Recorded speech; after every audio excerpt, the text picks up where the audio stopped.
Ladies and gentlemen, magandang araw po sa lahat, lalo po sa mga subscriber, viewer at visitor sa ating channel. Bago tayo mag-umpisa ay ini-invite po namin ang mga viewers at yung mga visitor natin na kung kayo po ay hindi pa nakapag-subscribe, niinvitan po namin kayo mag-subscribe po kayo para makita nyo po ang lahat ng mga property at kayo po ay makapamili. Ayan po, ang property po natin may kabilaan po ng kalsada. Yan, may kuryente po tayo, overlooking. Yan, itong kinatatayuan ko ay kasama po ito. Hindi natin problema kuryente. Yan po ang linyaw ng transmission line. Yan, may bahay na rin po. Sino man makakabili ay may matutuluyan na kayo kung kayo ay mapupunta rito. Hindi man kagandahan, pero may masisilukan tayo just in case na kayo ay pupunta rito. Ayan po, ang sapa na yan ay boundary po yan ng property. Diyan sa kabila na yan ay iba na po ang may-ari. Ito lang po ang property natin, Nyugan. Yan.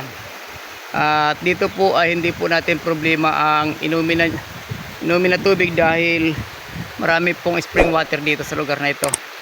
Libre lamang po ang tubig dito. Walang chlorine, walang water bill. Ang sukat po ng lupa na ito ay kulang-kulang po sa 9 na hektarya. Nyugan po ito. Yan. Kita nyo malamig po ang klima rito. Ang kalsada po natin may rough road po tayo, siguro more or less mga 5 kilometro galing po sa cemented road. At dito po ay may kuryente na at may internet. Mahina nga lang po ang signal dito ng cellphone. Ayan po ang waterfalls. Nasa mga 18 feet po ang taas niyan. Yan, ang malinis na tubig po yan. Waterfalls po, dalawa, magkasunod. 2 layers. Yan po ang maganda dyan, oh. May dalawa po tayong waterfalls. Hindi po yan natutuyuan ng tubig. Hindi natutuyuan ng tubig. Ito po ay titulado. 3 oras galing sa Metro Manila ang travel time nito.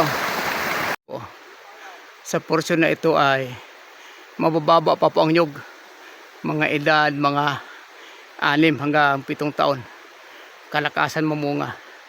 At ang sapa po ay nakabaybay sa boundary ng property. At mamaya pupunta po ito sa Agus River para makuha natin ang video ng Agus River po. Sir, ito na po yung hinahanap mo, sir. Frontage sa Agus River. Pagkatapos 3 ang waterfalls. Napaganda to. Ito nasa taas po itong mga kwanto. 20 feet ang taas itong lugar na to.